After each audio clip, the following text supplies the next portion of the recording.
Okay, so we have arrived to the third chapter of the 19th verse, and we are going to read it. But last week, we have promised to tell the story of Matsya-avatar. So we are going to tell the story of Matsya-avatar. And also, I'm going to hint some about the calculation of time. And so before beginning, I want to say Hare Krishna to Adokshaja, who I know since a long time, maybe 30 years this year. He's an Italian devotee. And I don't know if he's listening now, but he's here.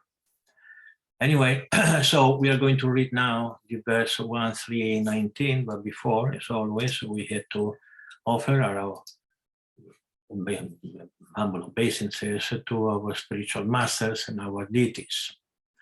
Namaham Vishnu Padaya Krishna Pristaya Bhutale Srimate Bhaktivedanta Swamin Iti Namine Namaste Sarasvati Deve Gauravani Pracharine Nirvishesha Shunyavadi Paschatyate Satarine Jaya Shri Krishna Chaitanya Prabhu Nityananda Shadvaita Gadada Srivasadi Gaura Bhakta Vrinda Hare Krishna Krishna Krishna Hare Hare Hare Rama Rama Rama Hare Hare Om Namo Bhagavate Vasudevaya Narayanam Namaskritya Naran Chaiva Narottamam Devim Sarasvatim Vyasam Tato Jayam Udirayet. Before reciting the Srimad-Bhagavatam, who is the very means of conquest, one should offer respectful obeisances unto the personality of Godhead, Narayana, unto Narayana Rishi, the supermost human being, unto Mother Sarasvati, the goddess of learning, and unto Srila Vyasadeva, the author. Nashta prayesha badreshu nityam bhagavata sevaya bhagavati uttama shloke bhaktir bhavati naistiki. By regular attendance in classes on the Bhagavatam and by rendering of service to the pure devotee, all that is troubles unto the heart is almost completely destroyed. A loving service unto the personality of Godhead, with praise, with transcendental songs, is established as an irrevocable fact. So now, Panchadasham Vamanakam Kritva Advaram Balehe Padatrayam Yachamana Pratyaditsutripishtapam. In the 15th incarnation, the Lord assumed the form of a dwarf Vamana, and visited the arena of sacrifice arranged by Maharaj Bali. Although at heart he was willing to regain the kingdom of the three planetary systems, he simply asked for the donation of 3 steps of land. So we are trying to now to tell the story of Matsya-avatara that I promised last time, and promises are promises. Brahmana, one thing about Brahmana is that they should be truthful. If they promise, they have to maintain. So we are going to tell the story briefly of Matsya-avatara. The Supreme Personality of God that expands itself by Svamsha is personal expansion, and Vibhimnamsha is expansion as the living entities. So there are 2 kinds of expansions. One is his personal expansion, which is like the Vishnu Tattva or other expansion from the spiritual world, and the other one is called Vibhimnamsha, which basically are us. But us, there can be different type of expansions. We are here, normally, we are all Vibhimnamsha, but there are Vibhimnamsha who are invested with power, and others we are not invested with powers. So, as stated in Bhagavad Gita 4.8, Paritranaya sadhunam vinashaya chaduskritam The Supreme Personality of Godhead appears on this planet for the protection of the sadhus or devotees, for the destruction of the miscreants or non-devotees. He especially descends to give protection to the cows, the brahmanas, the demigods, the devotees, and the Vedic system of religion. Thus, he appears in various forms, sometimes as a fish, sometimes as a boar, sometimes Nrsimhadeva, sometimes Vamanadeva, and so on. But in any form of incarnation, although he comes within the atmosphere of the material modes of nature, he is unaffected. This is the sign of his supreme controlling power. Although he comes within the material atmosphere, Maya cannot touch him. Therefore, no material qualities can be attributed to him in any degree. So the idea here, that Krishna comes in the material world, but doesn't become victim of the material world like we do. He's always transcendental, and the places all around him are transcendental. So Maya cannot touch him, and if he takes the form of a fish, then it doesn't become a fish. It means a fish has limitation. It's small, cannot swim much, doesn't have much physical strength, etc. But if Krishna or Vishnu takes the form of a fish, then he is a very particular fish. It's an extraordinary fish, like we are going to see now in this story. At the end of the previous kalpa, a demon named Hayagriva wanted to take the Vedic knowledge away from Lord Brahma at the time of annihilation. Therefore, the Supreme Personality of Godhead took the incarnation of a fish at the beginning of the period of Swayambhuva Manu and saved the Vedas. We are going to see briefly who are the Manus, how many Manus we have, the Manvantara, so the period of life of Manu. We are going to see that in a few minutes. But Swayambhuva Manu is the first Manu, and so the first Manu of this day of Brahma, and there was a demon who kidnapped the Vedas knowledge. Just like if a dictator wants to take over a government, the first thing that he has to do is to take away communication. That's the first thing he does. Take over TVs and radios and newspapers. Why? Because this is how the people come together. This is how people intelligence come together. So the first thing you have to do, if you want to take over a country, you have to take TVs and radios. And so at that time there were not TV, but there were the Vedas, which are much better than TV, at least. Well, TV is good if we can utilize them as to teach the Vedas. So at that time, Hayagriva kidnapped the Vedas. So there were no knowledge in the universe. There was a total disaster. And since there was, at the time, there was annihilation, which is called,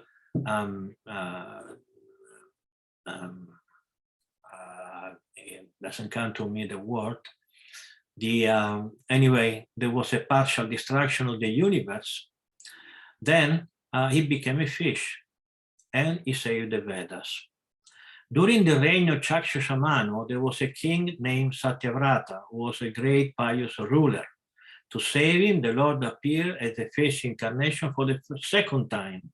King Satyavrata later became the son of the sun god and was known as Shraddha Deva. He was established as Manu by the Supreme Personality of Godhead. So Matsyavatar appeared twice.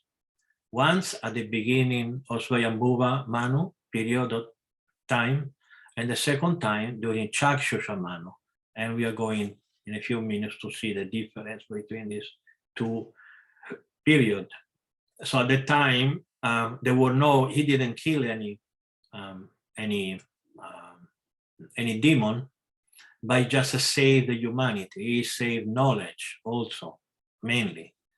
And there was this king called Satyavrata, who became the son of Vivashvan. That's why he was called Vaivashvata. Vaivasvata means the son of Vivasvan, and he became the seventh Manu. So King Satyavrata engaged austerity, and one day he was doing these austerities when he saw a small fish. The fish asked the king for protection, to keep him in a safe place. This fish said that there are bigger fish, they want to eat me, so please keep me in a safe place. The king didn't know that the small fish was the Supreme Personality of Godhead. But since the king, when asked, he always gives protection, then he gave shelter to the fish and kept him in a water jug. The fish, being the Supreme Personal Godhead, wanted to show his potency to King Satyavrata, and thus immediately expanded his body in such a way that he could no longer be kept in the jug of water. Then he put it in a bigger recipient, and bigger and bigger. And then the king had to put it in a lake, and then the ocean, and then it became so gigantic. And so Satyavrata understood that this Matsya literally means fish. This fish was a divine personality. So when the time of annihilation came, then the king saw a boat coming near. After getting aboard with learned brahmanas, a saintly person, he offered prayers to worship the Supreme Personality of Godhead. The Supreme Lord is situated in everyone's heart, and thus he taught Raj Satyavrata, a saintly person, about Vedic knowledge from the core of the heart. So the incarnation of Vishnu, Matsyavata, spoke the Vedas.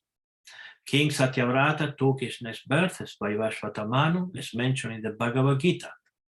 Vivasvamanave Praha. The sun god spoke the science of Bhagavad Gita to his son Manu. That is this Vaivasvata Manu, King Satyavrata in his previous life.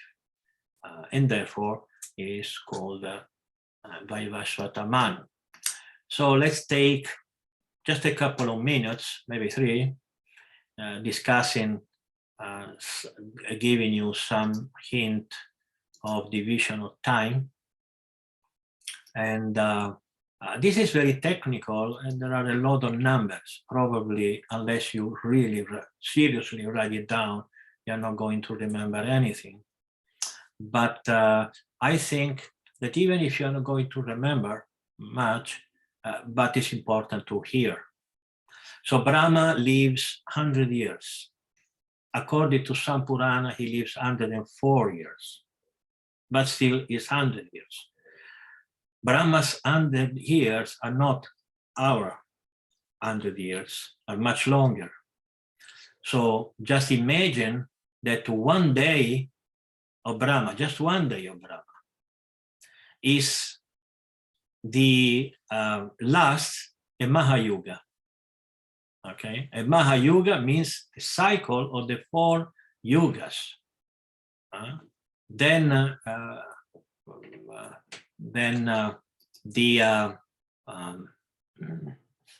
let me just take some. So Satya Yuga lasts 1,728,000. Treta Yuga 1,296,000 years, human years, because the Devas years are different. Dwapara Yuga is 864,000 years, and Kali Yuga lasts 432 human years. To this, 4,320,000 human, then you have to add a night. So we have 8,640,000 human years. This is how day and night of one Mahayuga. One day of Brahma is 1,000 of this. So that means 400 billions, 320 millions human years. That's one day of Brahma. So do the math and you see how many trillions of human years are these. So why I'm saying this? Because there is another way of calculating Brahma's day that is according to the Manu or Manvantara period. Manvantara means the period of life of a Manu. Why I'm saying that is better? Because many of Krishna's pastimes or king's life or great sage's life are very often described as happened during this Manu or the other Manu. So if we know when the sage was alive, during which Manu, we can calculate mathematically more or less how many years ago this person, this sage, this king, this pastime happened. So this is quite important for all those who love history and everything. So we have said that the day of Brahma is 1000 Mahayuga, but can be divided in 14 Manvantara. 14 Manvantara. Each Manvantara lasts 306,720 years. So there is no Manu or nothing during Brahma's night. During Brahma's night, nothing happened. So we know that the 14 Manu, the first Manu is Svayambhuva Manu. Is a son of Brahma.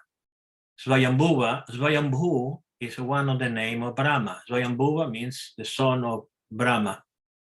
Svayambhuva means one who takes birth without a mother, like Lord Brahma. He didn't need a mother to take birth. The second was Varochisha, etc., etc. Then Chakshusha Manu is the sixth of Manu. So from the first incarnation of Matsyavatar and the second incarnation of Matsyavatar, many millions of years passed. And right after the incarnation of the fish avatar, then the Chakshusha Manu period finished.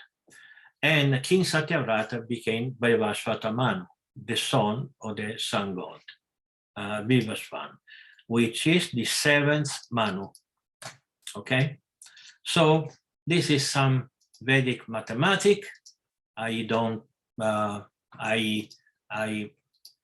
think that that you had to remember everything. It took me many years for me also to memorize all this. I guarantee you that there is much more than this. Maybe one day we can do some, maybe a class dedicated only to the calculation of time.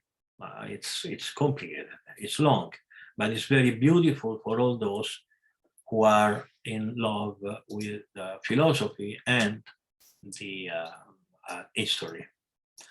Okay, so this is the story of Matsyavatara, and now we have read already the 15th incarnation of Vishnu, which is Lord Vamana. So I'm not going to promise to tell the story the next time, because I want you to ask me a story.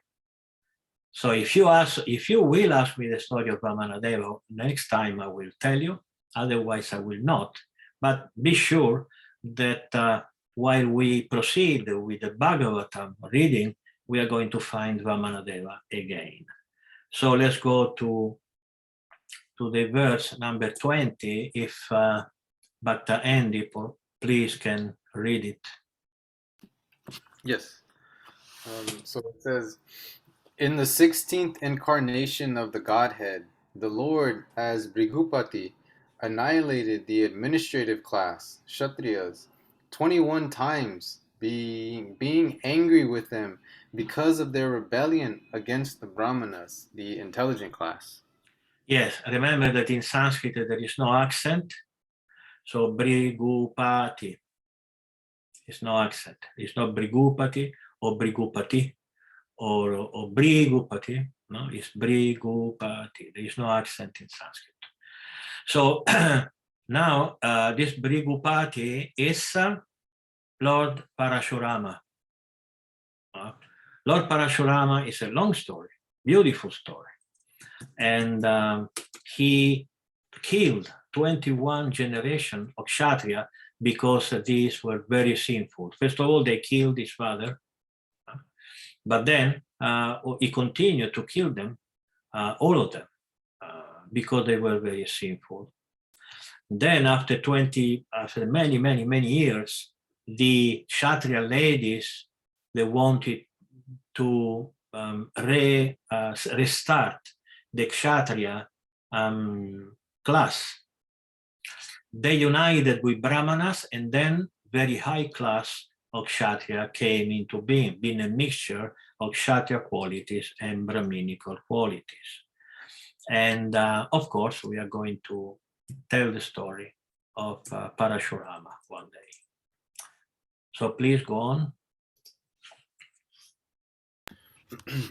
Thereafter, in the 17th incarnation of Godhead, Sri Vyasadeva appeared in the womb of Satyavati through Parashar Muni, and he divided the one Veda into several branches and sub-branches, seeing that the people in general were less intelligent.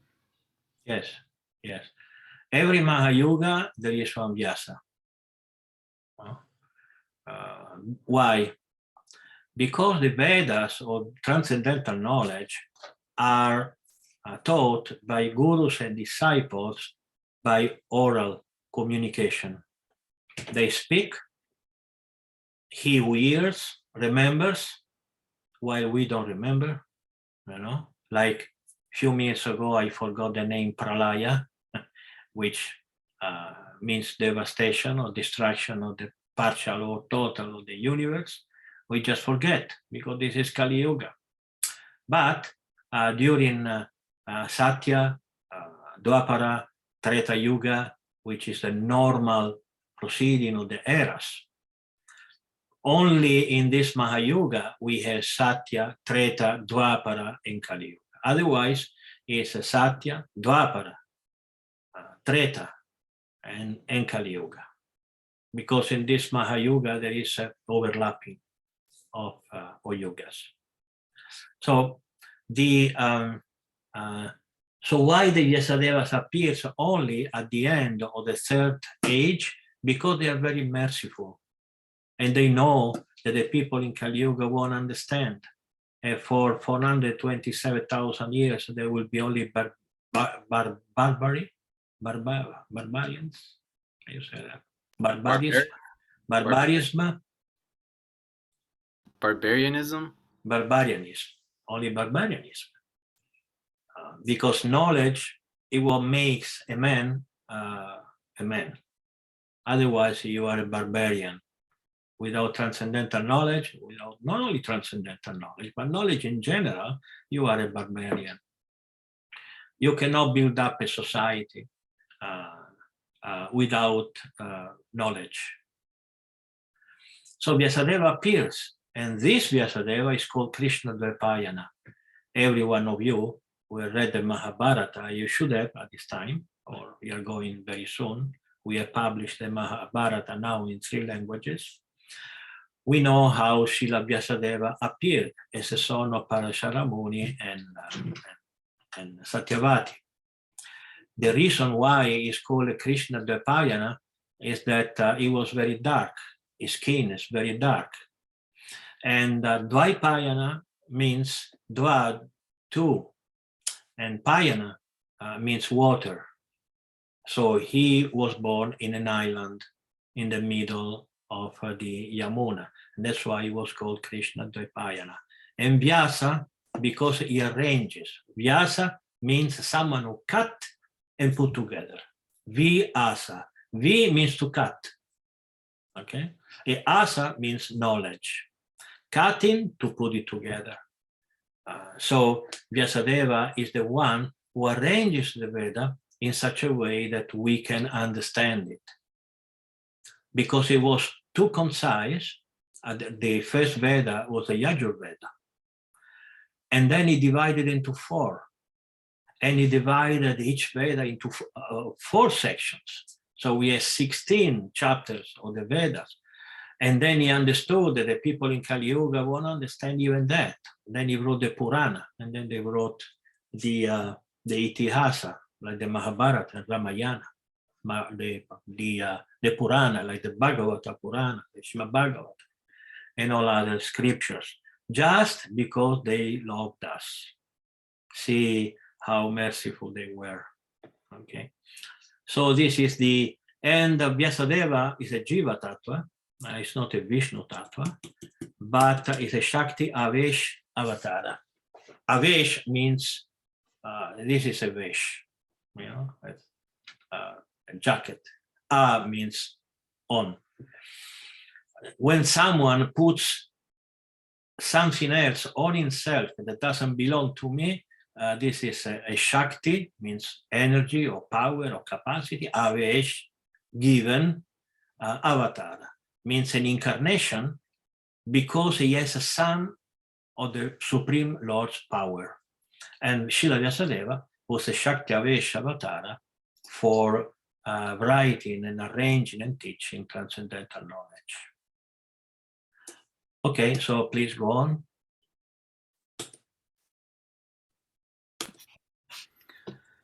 In the 18th incarnation, the Lord appeared as King Rama in order to perform some pleasing work for the demigods.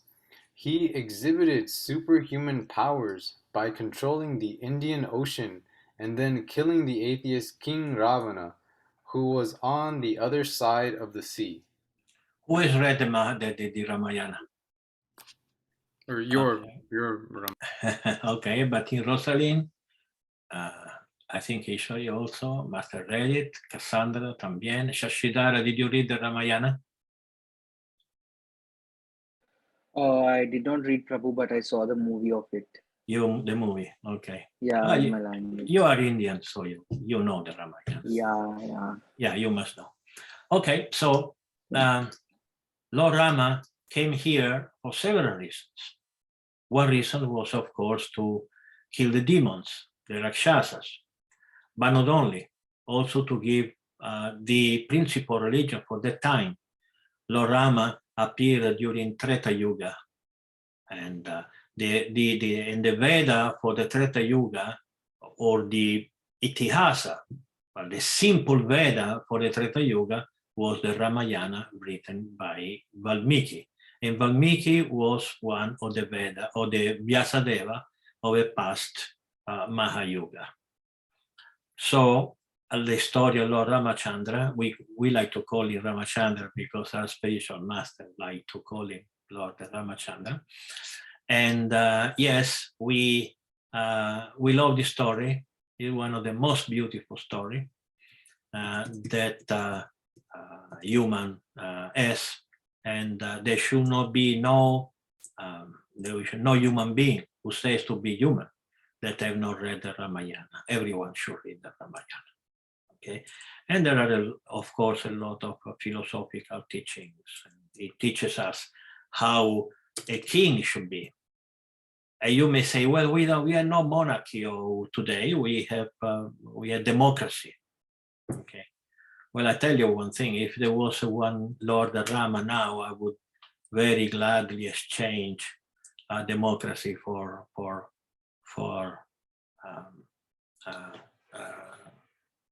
monarchy, because if unqualified people vote, what is the result? That one unqualified leader comes up, and that's why they don't know what to do with anything. So it's very important that we think how we should organize our society. The Vedas tell us a lot of things.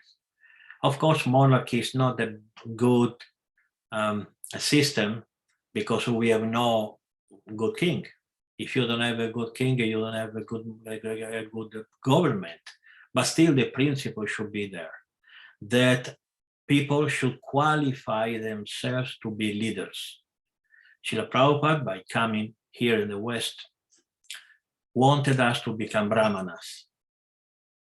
That's why in our temple, in our movement, we mainly teach how to behave as brahmanas and not as kshatriyas or vaishyas. Those positions are secondary. But we teach people how to be brahmanas, how to be clean, how to be truthful, how to chant, how to dress, and everything. So Srila Prabhupada wanted us to be brahmanas, and yes, we should strive, all of us, to become brahmanas. First by quality and then by initiation. If you are initiated as brahmana, but you behave as a brahmana, you're not brahmana. So you should learn what a brahmana is. A brahmana, we should learn how a brahmana thinks, how a brahmana speaks, how a brahmana behaves, and also secondary things, like how he dresses, how he, where he lives. A brahmana doesn't live in dirty places, just for instance. A brahmana doesn't put his clothes twice, the same clothes for 3 or 4 or 5 days. It changes, it keeps clean, etc., etc. So it's very important. And obviously, scriptures like the Ramayana teaches us a lot about the Kshatriya Dharma or Kshatriya life, how a Kshatriya should behave. But a lot of the teachings applies to us also. The ethics, the values of Lord Ramachandra in the Ramayana, many of them are not just for Kshatriya, are for every human being. And Lord Ramachandra was just perfect in every way. Okay, let's go on to text number 23. In the 19th and 20th incarnations, the Lord advented himself as Lord Balaram and Lord Krishna in the family of Vrishni, the Yadu dynasty, and by so doing, he removed the burden of the world. So, do you expect me now to tell you all the life story of Balarama and Krishna? We have many books for that. I'm sure you have read the book, the Krishna book, and many other books. And all the Bhagavatam is about Krishna. So we are going to talk a lot about Krishna and Balarama during this. So, but I just wanted to say something about the burden. Bharam. Bharam means something that weighs. And what is this burden? Or just the demons? Of course, we know from the Mahabharata that many demons took birth in the planet Earth, up to the point that Bhumi, the demigod of the planet Earth, just couldn't keep their physical weight. So many they were, so strong and powerful they. So he went to Brahma and then finally to Vishnu. And Vishnu said, "Don't worry, I will appear." And he appeared. And of course, he killed a lot of demons. And finally, the Mahabharata war happened, and millions of people died during that war. So, but the real burden of the war of the world was not only just the demons, but was ignorance. And that's why Krishna spoke one of the most important, and maybe the most important philosophical treatise, which is the Bhagavad Gita. Why the Bhagavad Gita is so important? Because the Bhagavad Gita is the base of everything. We don't understand the Srimad-Bhagavatam without understanding Bhagavad Gita. We don't understand Chaitanya Charitamrita. We don't understand the Puranas. We don't understand the Veda. We don't understand anything without understanding the Bhagavad Gita. So the Bhagavad Gita is the real base of all our culture. It should be read, reread, again and again, over and over by everyone. And don't think that because you have read the Bhagavad Gita, you know Bhagavad Gita. Read it a second time, you'll see, oh, this I didn't understand, now I understand it. And after 30, 40, 50 years, every time you read the Bhagavad Gita, I said, oh my God, I didn't understand that, now I understand it. because it's just so full of philosophy and thoughts. And so the Bhagavad Gita is really the number one philosophical treatise of our culture. Okay, so we go to the verse number 24. Then, in the beginning of Kali Yuga, the Lord will appear as Lord Buddha, the son of Anjana, in the province of Gaya, just for the purpose of deluding those who are envious of the faithful theist. Yes, at the beginning of Kali Yuga. The Buddha we know did not appear at the beginning of Kali Yuga. It appeared some 4,000 and 4,500 years after. So maybe we are talking about two different Buddha. Yes, this Buddha is not the Buddha we know. This Buddha appeared thousands of years before, and so much so that we know that the classical Buddha, I call him the classical Buddha, he didn't appear in Gaia. He appeared in what's the name of the place? Lumbuti or something like that, you know. And his mother was not called Anjana, was called Maya, etc., etc.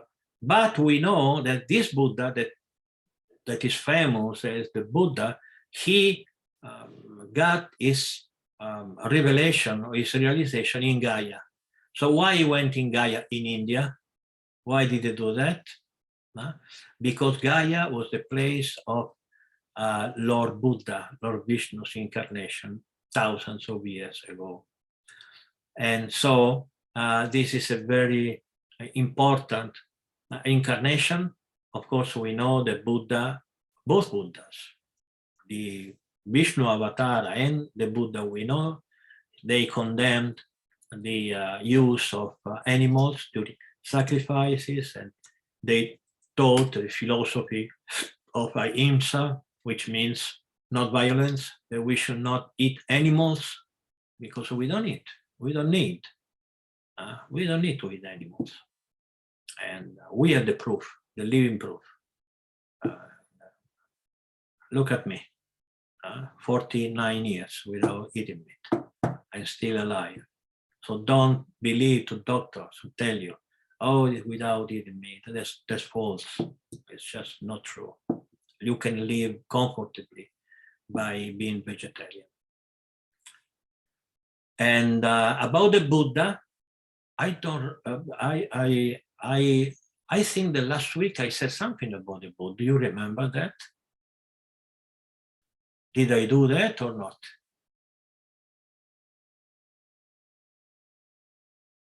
Or I did it in my, I said something about the Buddha. Anyway, at the beginning of Kali Yuga, there were demons, and Vishnu appeared, and he taught them something. And there was some from the Vishnu Purana that I read. Okay, it appears that you don't remember these things, so maybe I didn't say it here. Maybe I told the story in Italian or in Spanish, and I don't remember. So next week I will tell you the story of the Buddha Vishnu avatar, how he appeared, unless I can find it now. No, it's the Vishnu Purana.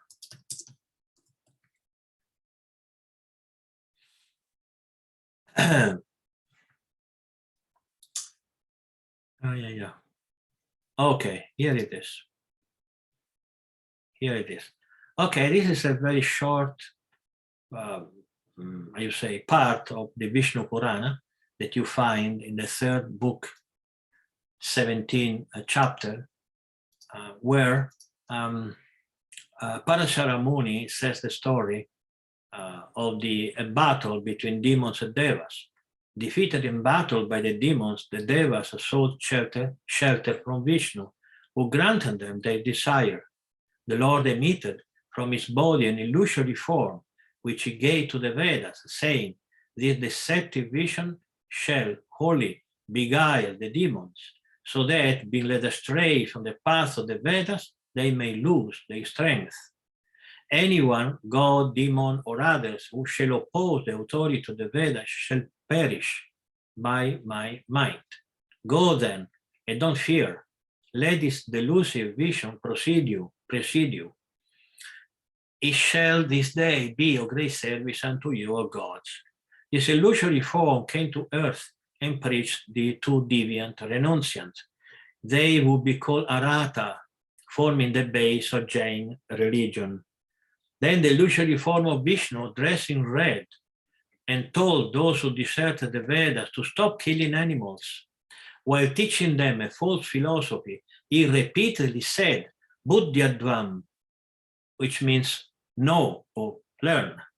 And they replied, Buddhyate, it is known, which means, yes, we have understood.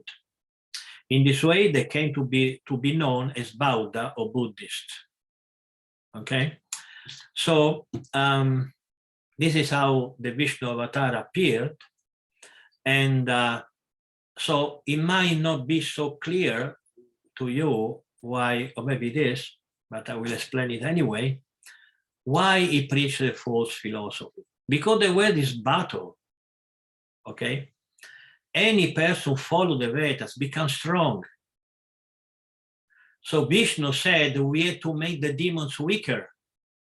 So he appeared as a Buddha, preaching them a false philosophy, so they stop following the Vedas, and then they become weaker, so the Devas could win the war. So the whole Buddha religion, although Buddhism is not really a religion, but the whole Buddha religion came down these false teachings of the Buddha, who wanted the demons to become weaker. But at the same time, there was also another problem that deviant people would utilize animals for animal sacrifice, which were not really necessary. So he said also, stop killing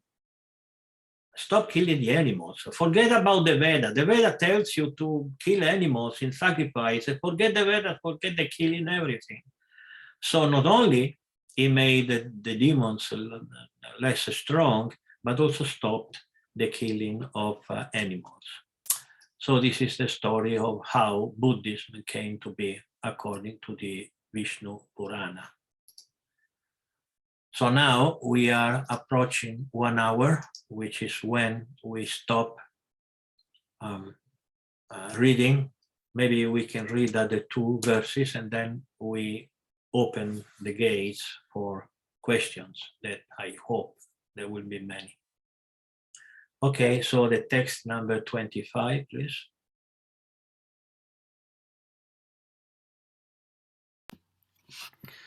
Thereafter, at the conjunction of 2 yugas, the Lord of the creation will take his birth as the Koki incarnation and become the son of Vishnu Yasha.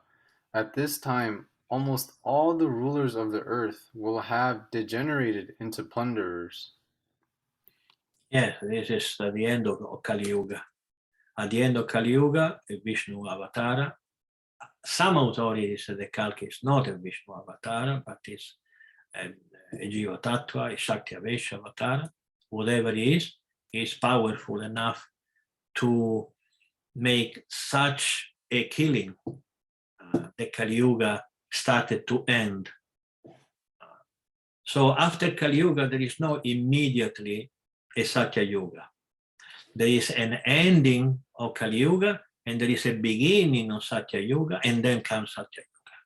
We are going to study these divisions of time, which is given in the Bhagavatam, in the Purana, some other class.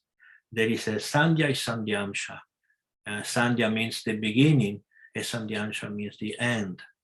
So every yuga finishes gradually, and the next yuga begins gradually, and then there is the yuga. Okay. Then let's read the number 26.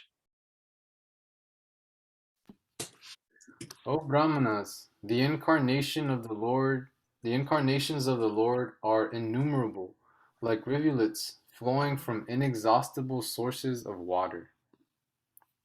Yes, if someone or some has a question of how many incarnations there are, it's not possible to count them simply because there are no number. They are innumerable, they are infinite, they are endless. So this is, let's read the 27 and then 28, and we finish the class, the reading of the class today. I like very much this verse. Let me read the Sanskrit.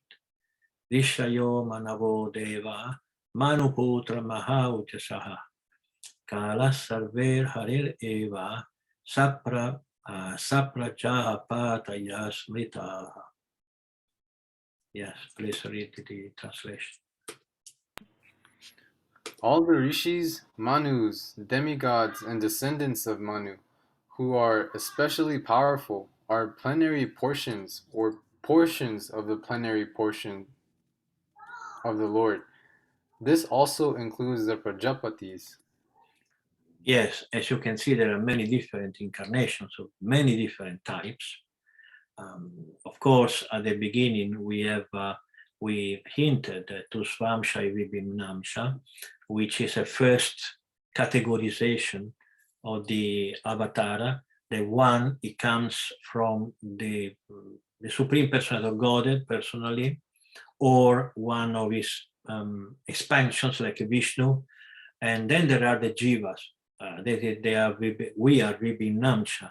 So Swamsha, it comes directly from the Lord, and Vibhimnamsha are the incarnations or the expansions from the Lord's energy. And then we read one of the most important verses of all, the Bhagavatam, which proves you that Krishna is the Supreme Personality of Godhead. Ite cham shakala pumsa Krishnastu Bhagavan Swayam Indrari Vyakulam Lokam Mridayanti Yuge Yuge. All the above mentioned incarnations are either plenary portions or portions of the plenary portion of the Lord. But Lord Sri Krishna is the Supreme Personality of Godhead. All of them appear on planets whenever there is a disturbance created by the atheists. The Lord incarnates to protect the theists. So how can it be clear? Can it be more clear? Aite cham shakala, am shakala. Am shakala means portions or portions of the plenary portions. Okay, all the incarnations are portions or portions of the portions. But Krishna is not portion. Krishnastu Bhagavan Swayam. Krishna and not Parashurama, Rama, the Kumara, or Krishna. This verse says that Krishna is Bhagavan Swayam, the Supreme Personality of God, that is Himself. This is the authority of the Bhagavatam. Vyasadeva, Shukadeva Goswami, Sutta Goswami, the greatest sages of our story, says that Krishna, the same Krishna who played in Vrindavan, he is the Supreme Personality of Godhead. This is the Bhagavatam, and we accept it as it is. Etecham Sakala Pumsa Krishnastu Bhagavan Swayam. Krishnastu Bhagavan Swayam. Bhagavan is a term which means many things, but Bhagavan also means someone who is special amongst the group. Just like sometimes we find that Narada Muni is called Bhagavan, or Vyasadeva is called Bhagavan, or other sages are called Bhagavan. Because if, for instance, we say Bhagavan, the Narada Muni among the sages of the upper planets is Bhagavan, means the supreme among the group. Okay, so this is what Bhagavan means. Bhagavan means the greatest of the group. So Krishnastu Bhagavan Swayam means that amongst all the incarnation we have spoken until now, Krishna is the supreme. it couldn't be more clear. Okay, so we have reached almost 1 hour, and please, now depends how much we are going to continue, depends on you.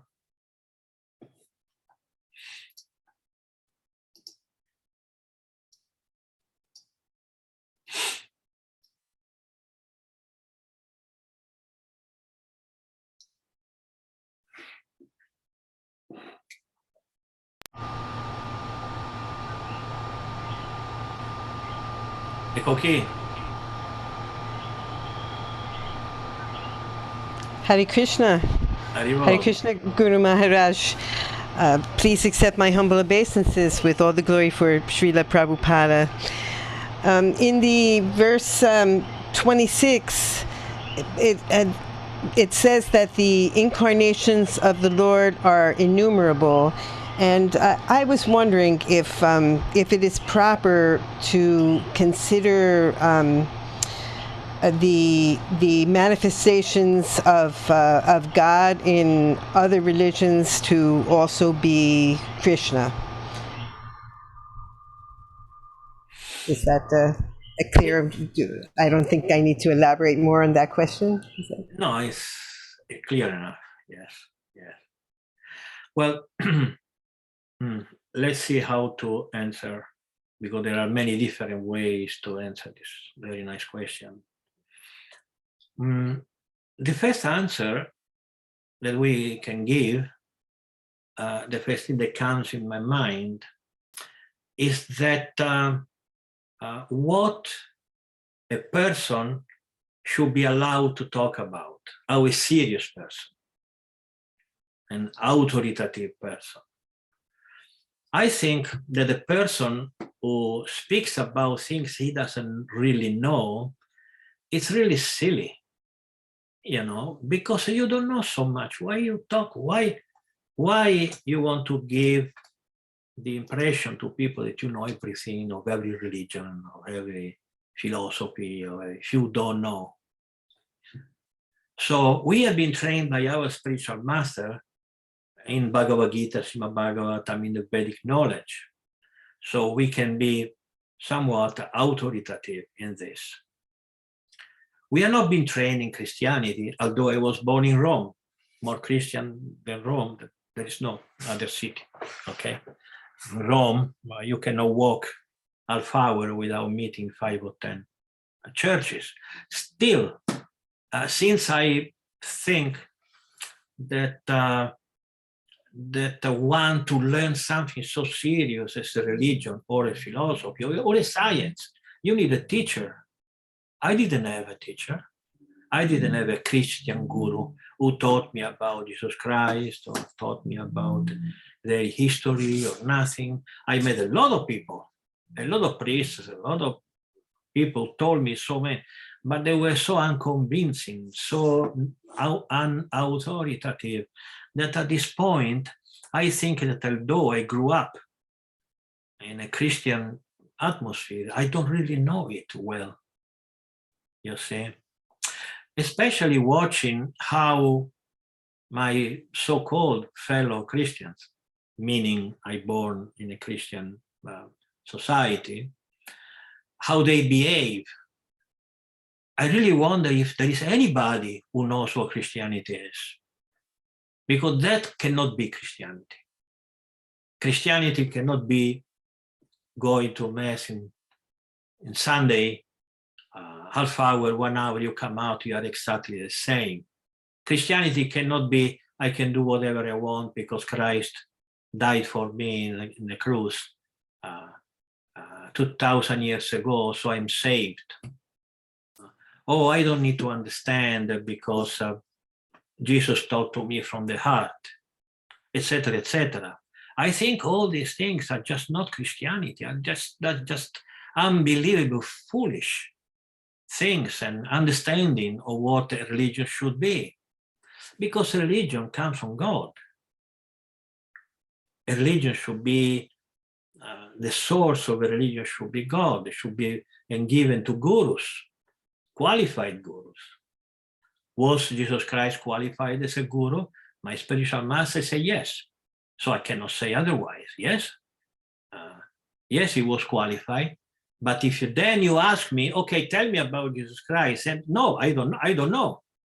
I can only say that my spiritual master said, yes, he was qualified, but I don't know anything else because he didn't teach me about that. So I think, and also during my lifetime now of preaching activity, and I always saw, especially preaching in Italy more than any other country in the world, every time you touch Christianity, it's just your class is finished, because everyone thinks he knows as much as you, at least, if not more. Until you, as long as you talk about Bhagavad Gita, nobody knows, so they shut up and listen.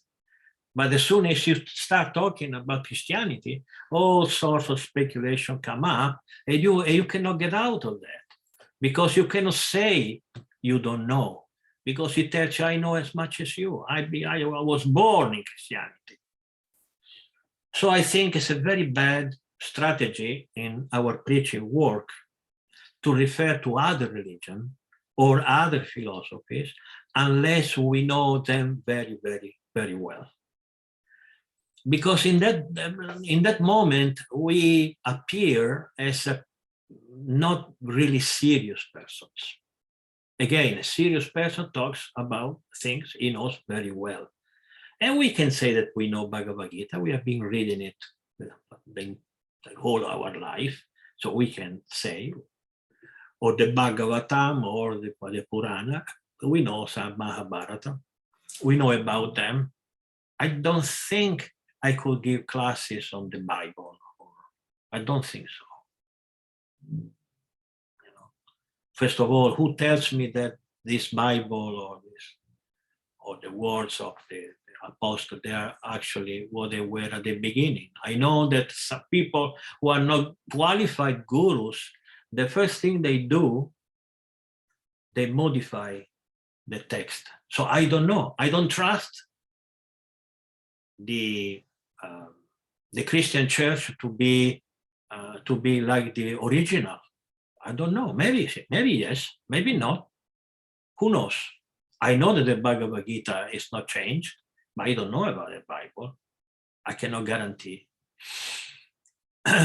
So how can I give classes on something that I don't know if it is God-made, Guru-made, or Christ-made, or man-made? I don't know. So better to avoid and talk about what we know. Okay, I understand that. May I throw in another quick question? Sure. If Buddha came to condemn animal sacrifice and make everyone vegetarian, does that mean that with the avatars before Buddha there was animal sacrifice, or is this something that just began to happen right before Buddha took birth? Animal sacrifices are like a drop in an ocean. This is the percentage of times that an animal sacrifice happened or where was necessary to be done. Animal sacrifices happened like in an Ashwamedha Yagya, for instance. In Ashwamedha Yagya, a horse is not eaten. It's killed, and then if the sacrifice had been properly managed, then the horse will take back his life. There are 2 or 3 sacrifices like this which were done really sparsely. There was no necessity of animal sacrifice. Just like in the Mahabharata, you don't read about animals being killed in the snake sacrifice. Of course, the snakes were killed. But to do the snake sacrifice, you didn't need to kill any goat or any. So They were very, very rare.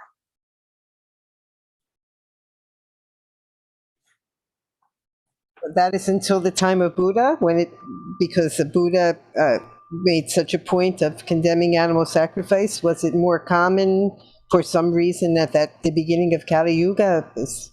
Yes. Yes, this is the story, how the story I told you very briefly, that at the beginning of Kali Yuga, since we were at the beginning of Kali Yuga, then there were a lot of demons there, and there was this big war between demons, etc., and devas. They were fighting between themselves. And when a demon takes birth in this planet, the first thing he does, he puts doubts in the mind of people about the Vedas. This is how a demon works.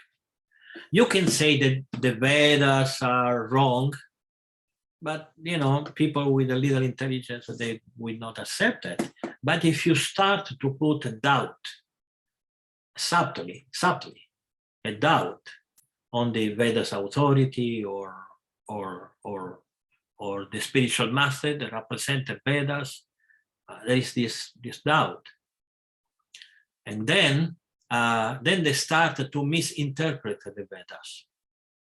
Okay, then they started to say, well, the Vedas say this animal sacrifice, of course, so we are not able to, maybe we can kill 2 animals, what the difference, 1 or 2, or maybe 3, maybe we can eat them after, well, this is a waste, so slowly but slowly, what it was a very rare occurrence, which was the animal sacrifice, it became a daily affair of people killing animals, everyone in their home, to kill them and to eat them. So since it was very difficult to convince these people, because just like when your hair becomes too matted, I used to say that in English, that you cannot distribute anymore, it's better to cut it. Knotted. Yes. Knotted. Yeah. Better to cut it altogether. Much easier. So the Buddha came and said, no, I'm not going to be able to convince these people, and the animal will continue to be killed by these merciless people. So better to tell them, forget about the Vedas. Okay? You follow my religion, a new religion. And everybody loves new things. You can see, in the history of man, everybody loves new things. They get excited, or it's something new. So Buddha created a new religion, and he saved a lot of animals. Telling them, but he was forced to say, forget about the Vedas, because in the Vedas there were animal killing, and they could not balance it. They cannot do it in the right way or the right quantity. They couldn't. So forget about the Vedas. Thank you, Maharaj. Yes, just like Arjuna in the Bhagavad Gita himself, what Krishna says to Arjuna. Who remembers that verse? Basically, what Buddha said, forget about the Vedas. Don't be distracted by the flowery words of the Vedas. You remember the verse? The flowery words of the Vedas. But he wrote the Vedas. How can he say that there is anything wrong in something he did, directly or indirectly? He wrote the Vedas. But he said to Arjuna, forget the Vedas. But why he did that? Oh, very simple, because he was telling him something superior. And to understand something superior, he had to declass the inferior level of transcendental understanding. Just like we as Gaudiya Vaishnava, we love Radha Krishna. We love Radha Krishna, okay? So if someone comes to me and say, so what about Lakshmi Narayan? Is there anything wrong with Lakshmi Narayan? Also, what about Sitaram? Is anything wrong with Sitaram? Of course, I would say, no, there's nothing wrong with Lakshmi Narayan or Sitaram, but Radha Krishna is superior. Why? Because I'm Krishna devotee. I'm Radha Krishna devotee. So I will eulogize, I will glorify Radha Krishna more than how many times you heard me talk about Lakshmi Narayana? Not many times. I always talk about Radha Krishna because I'm Radha Krishna devotee. It's natural. So when Krishna came and he spoke about the Bhagavad Gita, so he wanted to teach the beginning of a very high philosophy, the beginning of the spiritual philosophy, not a good way to live in the material world like the Vedas teach. But you are a spiritual soul. You are not this body. So to do that, before Arjuna started to say, well, the Rig Veda, the Atharva Veda, the Sama Veda, the Yajur Veda, and the Purana, and the Upanishad, Krishna said, forget about the Vedas. The flowery words. Why flowery words? Pushpavacham means a flowery words. Because they appear very attractive, because the Vedas attract you to a better life in the material world. They don't teach you to go to the spiritual world. The spiritual world begins to be hinted in the Upanishad, which is the fourth part of each of the four Vedas. There you find Brahman, you find the first understanding of a spiritual entity. There is not much of a personal entity, like the Bhagavatam, Krishna Stu Bhagavan Swayam. Krishna, not Brahman. Krishna is a supreme personality. No, Brahman is not a supreme entity. Krishna is a supreme entity. He is above Brahman. Okay. And so to do that, he had to say, don't listen to the flowery words of the Vedas, now listen to me. That is more or less what Buddha did at the beginning of Kali Yuga. Thank you, Pati Rosalind. Thank you, Maharaj. Cassandra. Hare Krishna Maharaj, please accept my humble obeisances. This kind of goes with the flowery words, what we were just discussing. I feel like with Buddhism, like a lot of their teachings, like were really based on compassion. And I think that kind of, I think, sounds better than teaching not to kill animals, I guess, because you have to, I think, really highlight the principle of compassion to really get people to not kill animals. So I don't know. I just want to know your thoughts on that. Talking about compassion, I was, since in these days, I'm dealing a lot with physicians, doctors, physicians, So I was thinking, if I was not a devotee, would I be a doctor? Sometimes I think these ways. And I thought, no, I won't be a doctor. Because it's almost useless job.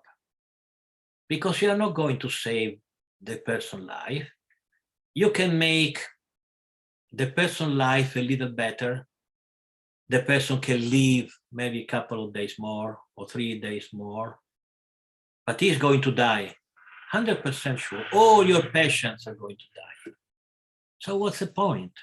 Of course, this is a little too much, It's not that we shouldn't have, I'm not saying that we shouldn't have doctors, that we shouldn't take care of of course we should. But I'm talking from an absolute point of absolute perspective. The absolute perspective that it's better to be compassionate in a complete way. How can you save the person eternally? Not just 1 day or 2 days or 1 month or 10 years, I cure your disease. But what about his eternal life? What about if he has an eternal life? Why you waste all your life trying to cure a body which is destined to die? So when Buddha was talking about compassion, his compassion will bring people to be better. And when a person is better, then he can understand a superior philosophy. The superior philosophy is a spiritual philosophy.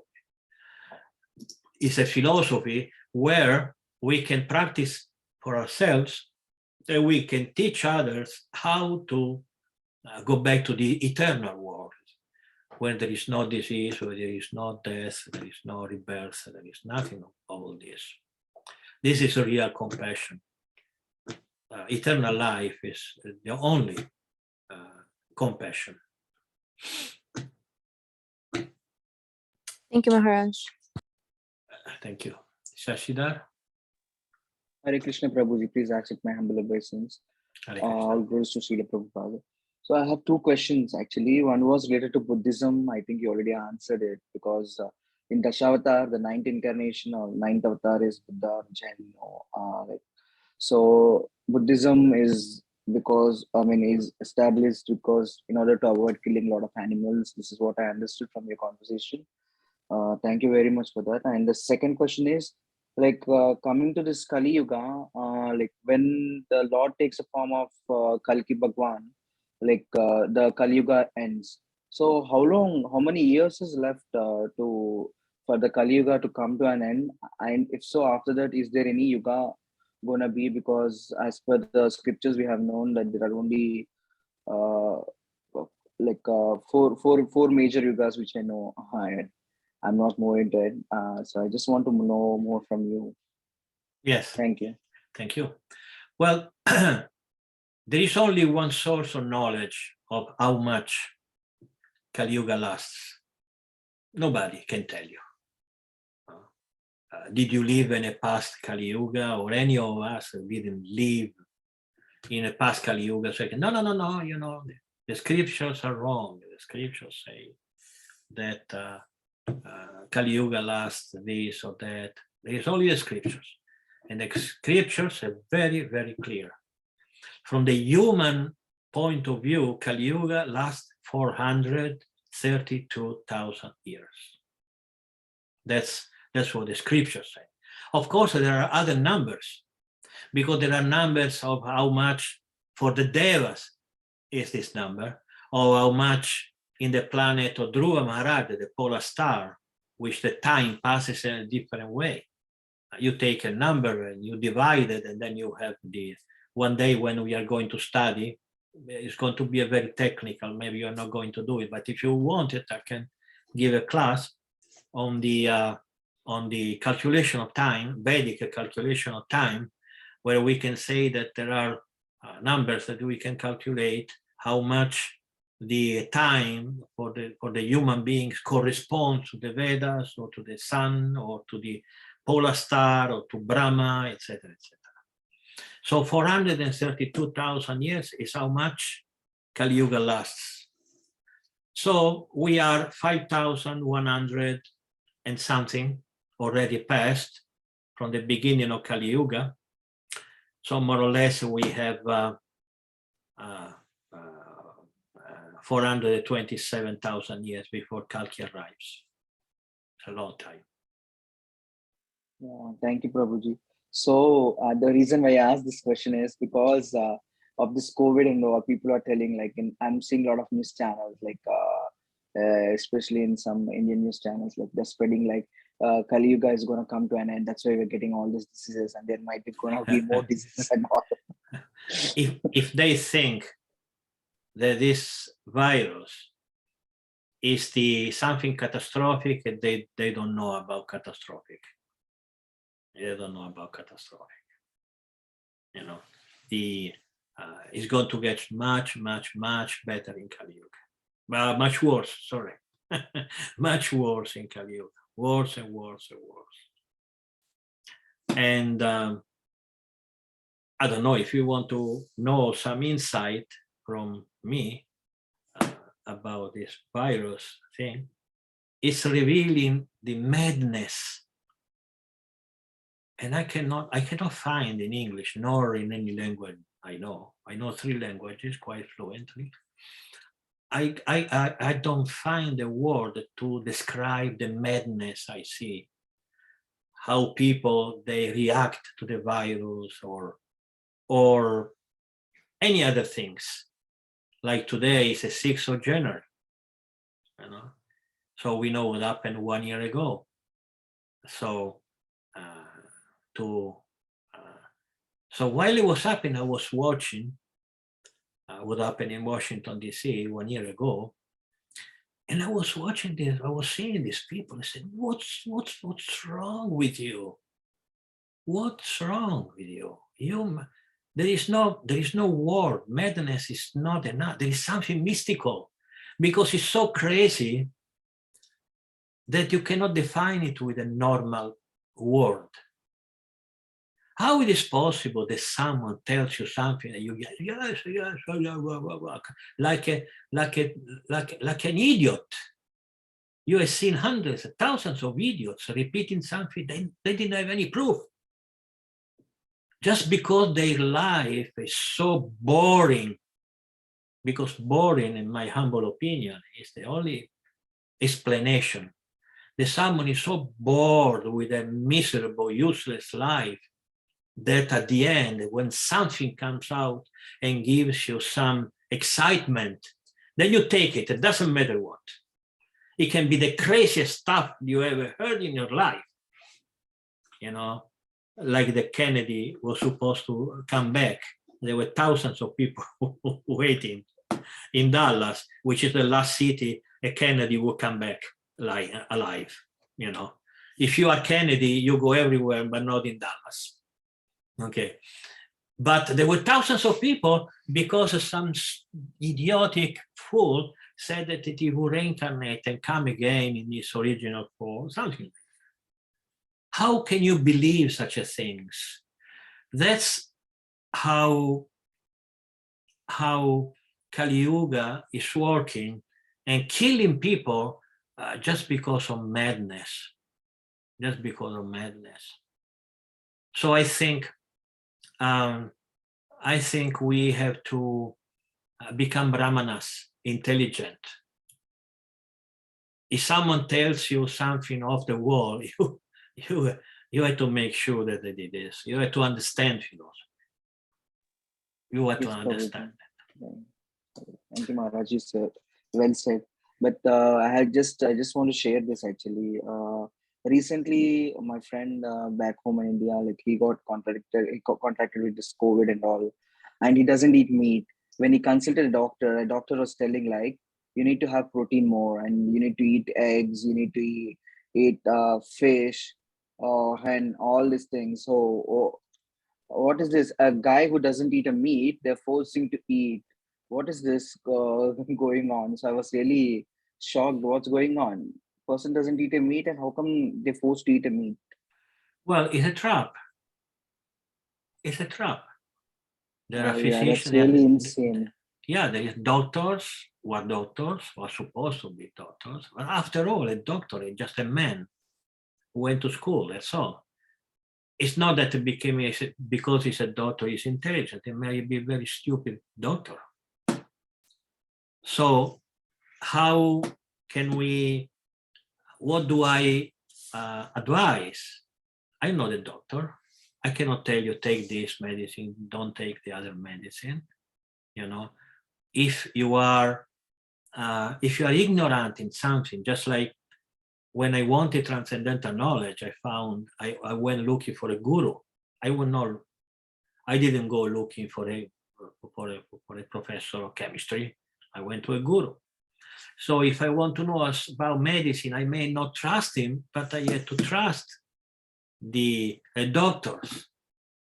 And the mainstream doctors are saying, get vaccinated. And I got vaccinated, all three. So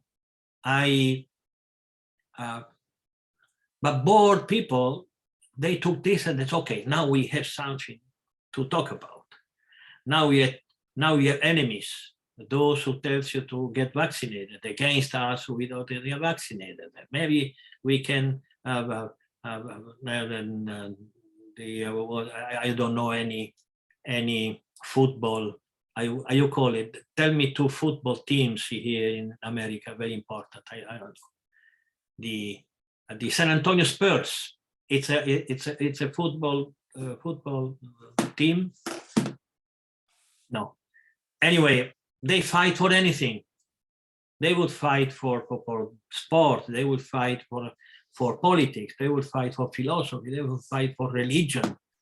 You know, they would fight for anything. Religion, which is the most peaceful things in the world, because it talks about God and the angels, and if you read the history of humanity, you see that for religion, millions of people were killed for religion. How are you going to kill another person because of religion? It's the most unbelievably stupid thing to do. He thinks that God is another one, so what? That's his business. Why should be your business to oblige him to worship your God? You worship your God, and if he comes one day, say, okay, tell me about you, you'll tell him, but you're not going to oblige him, you're not going to force him. Otherwise, I will cut your head if you are Christian or if you are this or that. What is this? This is not a religion. This is just another madness. Madness means you don't reason as a normal person.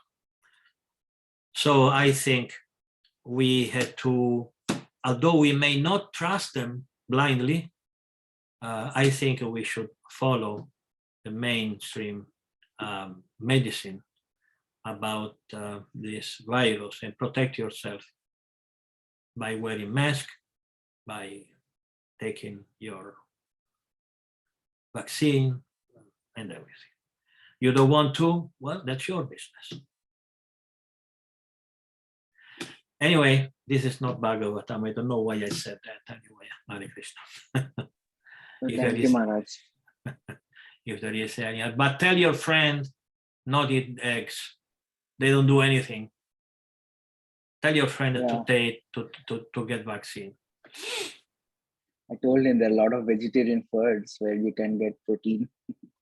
Yeah, no need. Okay, but I end now. Hare Krishna Maharaj, please accept my humble obeisances. All glories to Srila Prabhupada. I had a question regarding the very beginning where you were talking about Krishna's two expansions. How he has I don't remember the exact name, but you know how he has the personal expansions, and then he has the ones that are like us, that we are also expansions of Krishna. And I guess this ties in more like the Paramatma and how, I guess how connected are we with Krishna then? So is it that him being within our heart as the observer, he's seeing everything that we're thinking, everything that we're doing, so it's like the same Krishna who's in Golok Vrindavan is the same Krishna who's understanding what we're doing, what we're thinking? That's I guess that's my question. There is one characteristic of the Supreme Personality of Godhead, that although is one, is many at the same time.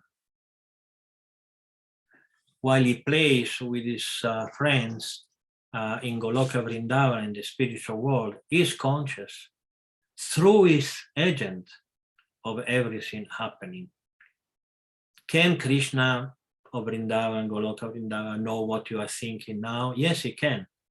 But that is not his position. That is not his, well, in the material world, we can say this is not his job. Krishna expands in many forms, in each one of them as a precise position and utility in the world, in the creation, spiritual and material. So the Paramatma, or the Supreme Soul that is within ourselves, is divine originally, but it's not Krishna of Vrindavan. It is Krishna of Vrindavan, and not Krishna of Vrindavan at the same time, because it is an expansion of one expansion of one expansion of an expansion of Krishna. You see what is the difference between expansion. Chamsakala, Chamsakala, Pumsa, Krishna Stupa, Chamsa e Kala. Expansion and expansion of expansion. Okay, so this is the difference. And Krishna does that because this is how he works. He likes to work through his expansions. Also because it might be a little weird maybe to say it, but Krishna doesn't like to be alone. You know, nobody likes to be alone. You are married, you have a son, you have a friend, you have your mother, you have your father, you have everyone, your granddad, everyone. We like to be in the middle of people because this is a human nature. And it is human nature because this is the divine nature. Krishna is done this way. We are this way because he is this way. He likes to be in the middle of so many people. So he expands. And someone may say, well, it's always him. No, it's not. It is him, and it is not him. It's a different personality. This personality comes from him, but it's a different thing. So he creates plurality in the spiritual world, just like he created plurality in the material world. We are not one, just one Krishna who knows everything, who can do everything. That must be so boring for him. For us, we didn't have anything to talk about. You know, if you want to know about the Purusha Avatara and the Guna Avatara, we can talk and talk. But if we didn't have this multiplicity of divine personality, what we are going to talk about? Okay, Krishna is the God, that's it. You know, let's go to do something. There is nothing to talk about. But Krishna is so wonderful that he gives us so much knowledge by such a variegated creation, spiritual and material. So the one entire life is not enough to talk about everything. This is how paritranaya sadhunam vinashaya paritranaya sadhunam. This is a very famous verse in the Bhagavad Gita. This is how Krishna protects his devotees. By speaking Bhagavad Gita. Of course, he always can also protect his devotees by killing demons, but it is not the main reason. The main protection is transcendental knowledge. And this is what Krishna gave us with the Bhagavad Gita and with all the Vedas. Okay. So Bhakti Rosalind again. Thank you, Maharaj. I was wondering in verse 23, it says that the 19th and the 20th incarnations are Lord Balarama and Lord Krishna, but how can they be separate incarnations living at the same time? Because I assume all of the incarnations up until this point have been consecutive, not living at the same time. Or not consecutive. So first of all, these incarnations are not consecutive. Some of them they are, and some of them they are not. And 19 and 20 incarnation, they lived at the same time because they are different personalities. I have already explained this point. That you cannot expand yourself. Rosalind is Rosalind, that's it. There's no, you cannot say, okay, we have two now. But Krishna has this power. Krishna has this power to double himself and exist at the same time in two different personalities. Partially similar, partially equal, and partially completely different. So they talk different, they have a different, if you read the Mahabharata, you see that Balarama was very different from Krishna. Balarama comes from Krishna, so you say, I'm confused. No, you shouldn't be confused, because he is a different personality. There is a formula that I love, that we all should love, that is called Achintya Bheda Abheda Tattva. Take this by memory because it will be useful for your preaching. Achintya Bheda Abheda Tattva. is that our philosophy is so beautiful, so profound, that one concept can be this one and the opposite at the same time, depending from the perspective. Krishna can be one from the perspective of the Upanishad, and Krishna can be many from the Bhagavatam, from the Bhagavata Purana perspective. So it's one or it's not one, it's one and different at the same time. This is the Veda. Idachintya means inconceivable, which doesn't mean that we cannot understand it. Of course we can understand it, but it's very difficult to understand it because we don't have any experience of this phenomenon. We don't have experience of something that can be one and different at the same time. We have experience of either one or different, one of the two. Okay. So this is the beauty and the height of our philosophy. Achintya Veda Veda Tattva. Tattva means truth. Tattva means perspective. Tattva means philosophy. The difficult philosophy of one and different at the same time, depending from the perspective. This formula of Achintya Veda Veda Tattva was very much used by Chaitanya Mahaprabhu in his preaching. And since he was preaching part of his life, at least in Benares, he did that. He preached to Brahmanas, Mayavadi, Sannyasis, very high, elevated people. Then they could understand.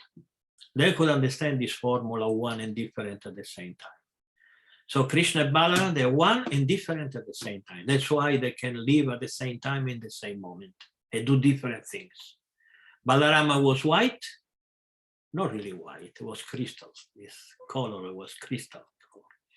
And Krishna was very dark, not black, was very dark.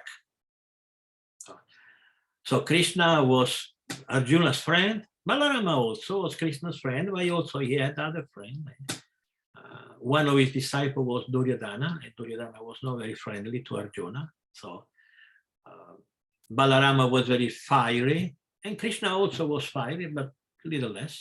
You know, we know Krishna better than we know Balarama. And Balarama wanted to kill Arjuna, and Balarama was killed actually Romaharshana Sutta at the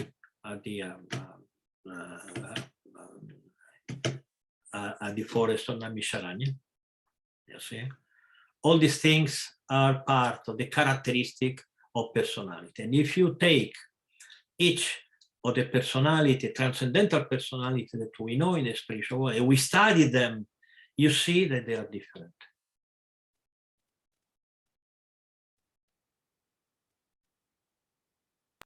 Okay, thank you. Okay, so we arrived to 1:35. If there is a last question, otherwise I will do my announcements and then we close today's class. No question. Okay. All right. So we are not far away from opening our library. And next week, if we are going to be able to open it, I'm going to spend some time to explain how it works. But I want to ask you to please go and visit ishvara.org. It is my temple. You know, in San Antonio, we have a very nice temple, and Ishvara.org is my temple. I am the temple president of Ishvara.org. And there are very nice devotees who are helping each in different capacity. So Ishvara.org, it's a place where there is so much service that I cannot list it all. So please visit it regularly. And of course, we have also a bookstore where the books I write, I sell. So please buy them and read them. I write them taking the entirety of my life, writing these books, so that people read them And so about the library, we'll talk more about that in the next week. So we had a lot of technical problems, so we're still having them.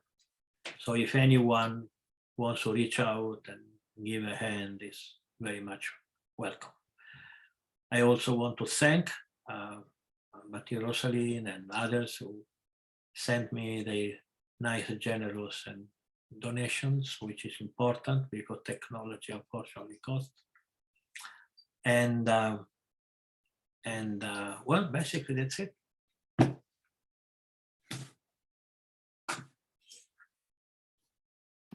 Hare Krishna. Thank you very much, Maharaj. Thank you. See you next Thursday. Yes. And for those who speak Spanish, after tomorrow, we are going to have the Spanish conference. Okay? Jai Srila Prabhupada. Hare Krishna. Jai, Hare Krishna, Hare Krishna. Haribol. Hare Krishna. Hare Krishna, Manonatha Prabhu, Dandavat. Hare Mayam